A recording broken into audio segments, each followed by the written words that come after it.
Hello again, everybody. Just to give some clarity, here's some more examples of how to determine probabilities of independent events. Enjoy. So this is again with the coin and the die.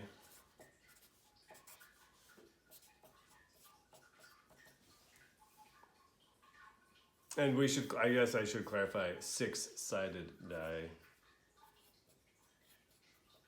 That's what all these are.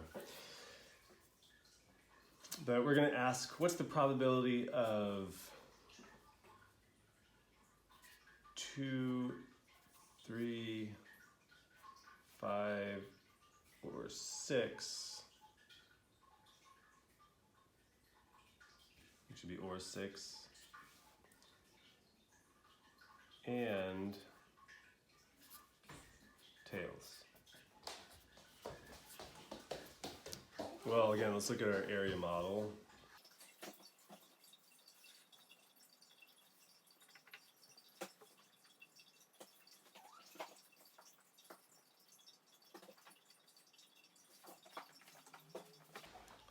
So I set this up so we have our heads and our tails probability on this side of our area model. And then for the 2, 3, 5, or 6, well, that's 4 out of 6, which means there are, I think it's, 1 and 4 that aren't included. So that's a 2/6 chance of this. So the probability of 2, 3, 5, or 6 and tails would be right in this box here, which ends up being 1/2 times 4/6. So let's see, if I know my multiplication of fractions, multiply the numerators, denominators, 4/12, which that could actually be reduced if we want down to 1/3. There we go. So this is our area model. The area model and our tree diagram both have their benefits. With the tree diagram, you can add on more outcomes here. Whereas the area model, I mean, we've seen stuff like this before when we've done foiling. You might remember that when we had, say, x plus 3 times x minus 1. You might have seen this in some other context where you'd have then your area model would be x and 3 and x and minus 1 multiply together, so there's your x squared. 3 times x is 3x, x times negative 1 is negative x, negative 1 times 3 is negative 3, and then you sum up your like terms. X squared, let's see, 3x minus x be plus 2x minus 3. But so the premise of this model is that it ties back to what we've done before when we multiply binomials or any kind of polynomial. Anyways, there we go. Area model, tree diagram, independent events where the outcome of one, say, coin flip does not affect the outcome of another event, say a dice roll. All right, so we're going to do another example, but we're going to look at, instead of dice and coins, we're going to look at cards. So this is a standard deck of playing cards, and I've removed the 2 jokers, so it's 52 cards, 13 cards per suit, from 2 up to king, 2 to 10, and then your jack, queen, king, and ace. So there's that, and so we're gonna play around with this. So we're gonna say, what's the probability of, say, the 10 of spades? So it happens to be right here, and we'll say, you know what? We're gonna say any heart. Any heart. There you go. So what's that probability? Well, let's see what we can do to figure this out. Well, let's figure out what the probability is of a 10 of spades. Well, there's only one of them, so there's only one 10 of spades. And that's 1 of 52. And so once we've picked that card, now there are 51 cards left. And how many of them are hearts? Well, my friends, there are 13 of them.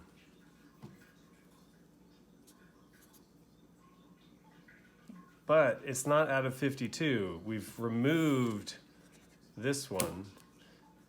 So that means there are then 51 cards left. And so the probability would be 1/52 times 13 51sts.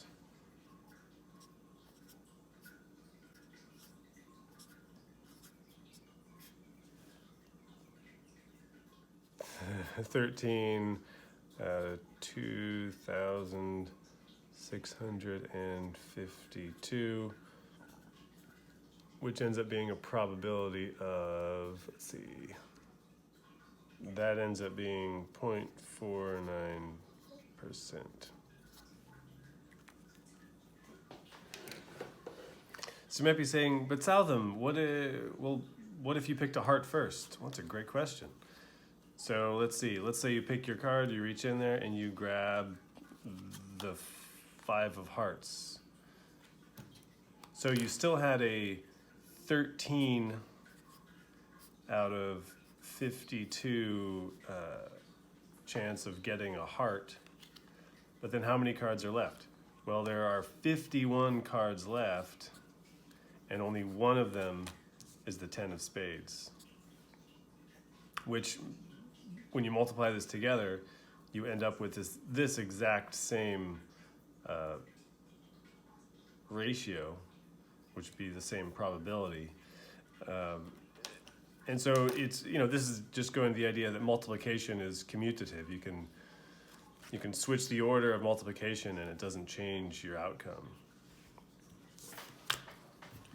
But something that is important to note about this is, while we could figure out the probability of this, picking the 10 of spades and any heart, these are not independent events. Because if you pick the 10 of spades, now you've taken one card away out of the deck. So now that does affect the probability of that second card.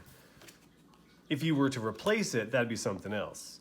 If it was the 10 of spades and any heart, after you replace your first card, that's something different. So the way this is set up, this is not independent.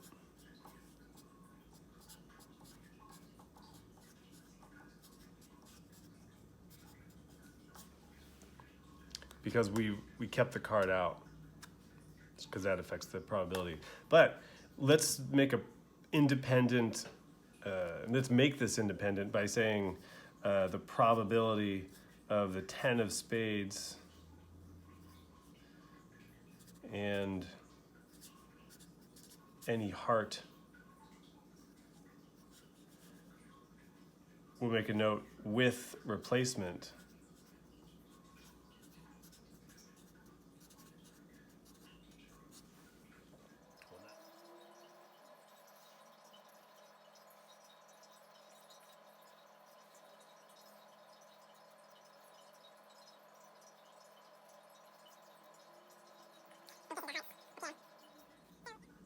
And so then we'd multiply in to get the probabilities.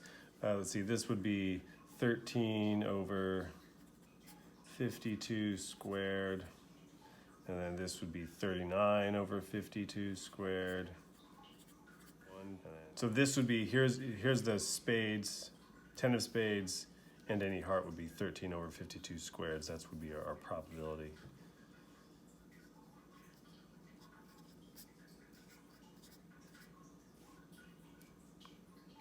There we go.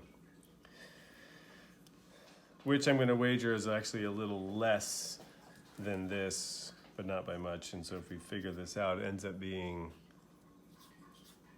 0.0048, which turns into 0.48% chance.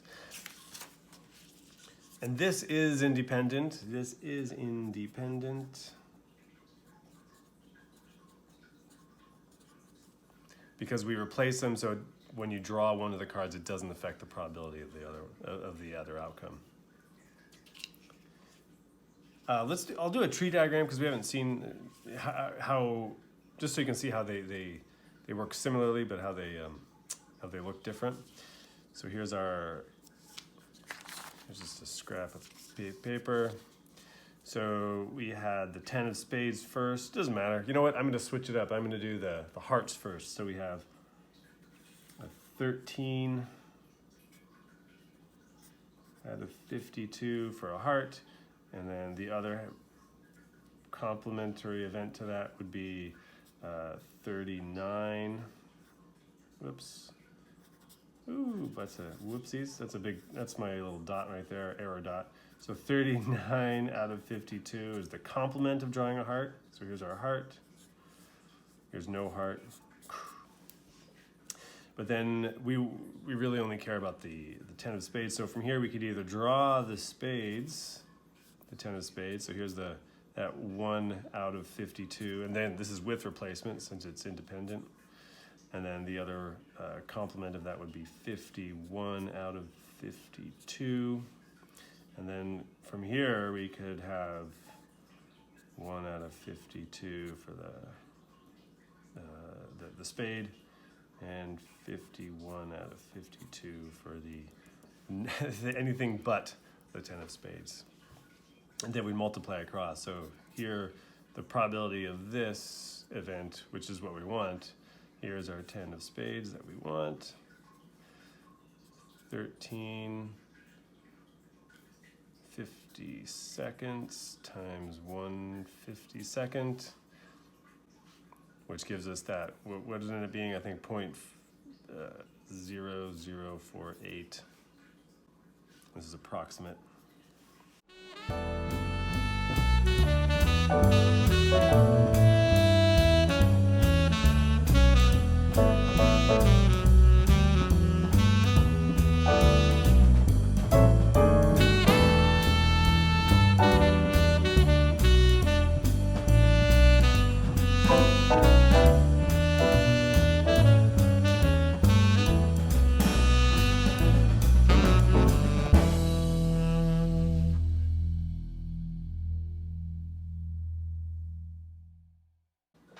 And so as you can see, I just truncated them all to that 4th decimal place, which is the 10,000th place.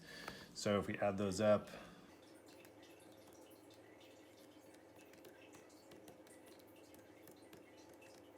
we end up with 0.998, which is that really close to 1, but we rounded, or we just cut them off, so no rounding whatsoever. So we get something really close to 1, which is what it would end up being if we kept going with those decimal places. Anyway, there we go. That, people, here's the scrolling credits. Da-na-na-na-na-na-na. The multiplication rule for independent events. The probability of E and F equals the probability of E times the probability of F. Bye.